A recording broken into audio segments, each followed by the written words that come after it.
મિત્રો આપણી સાથે અત્યારે શ્યામજીભાઈ છે, જેમને કમરમાં ખૂબ જ તકલીફ હતી. તો આપણે સૌપ્રથમ તેનો MRI દ્વારા એને સમજશું કે એને તકલીફ કેવી થતી હતી. મિત્રો આપણે શ્યામજીભાઈને જ પૂછીએ કે શ્યામજીભાઈને તકલીફ કેવી હતી. પ્રભુજી, આપ ક્યાંથી આવો છો અને આપને શું તકલીફ હતી? મારું નામ છે શ્યામજીભાઈ જયાભાઈ દલવાડી અને ગામ શક્તિનગર, તાલુકો હળવદ, જિલ્લો મોરબી.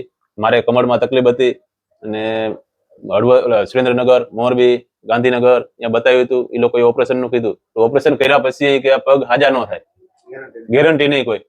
આમાં તમારે કોઈ વધારો ન થાય કે ઓપરેશન કરી નાખે, બાકી કે પગ હાજા ન થાય. કે તમે જયારે આવ્યા પહેલા કેવા પગમાં કેવી સિચ્યુએશન હતી, આમ કેમ થાય? મુદલ નહીં, બે જણા કાયમ લગાવે ખંભો તો જ હલાય.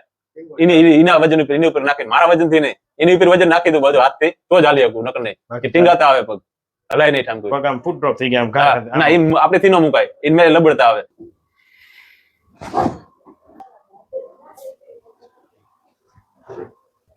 રેડી હો, હાવ કમ્પ્લીટ પ્રેમથી મૂકી શકો. હું તો એવું કહું, કોઈ પણ તકલીફ હોય તો ક્યાંય ઓપરેશન કરવા ન જતા સીધા અહીં ભાવનગર આપણે સ્પાઇન કેર દવાખાનું છે, ત્યાં આવી જાય. દર્શન કામોટી સાહેબની મુલાકાત લેવી, કારણ કે કોઈ પણ શરીરના દુખાવો હોય ને, ક્યાંય દવાખાને કોઈ પ્રાઇવેટમાં જવાનું નહીં, કોઈ જાતનું ઓપરેશન કરાવવાનું નહીં, અને સીધું જ ભાવનગર આવતું રહેવાનું.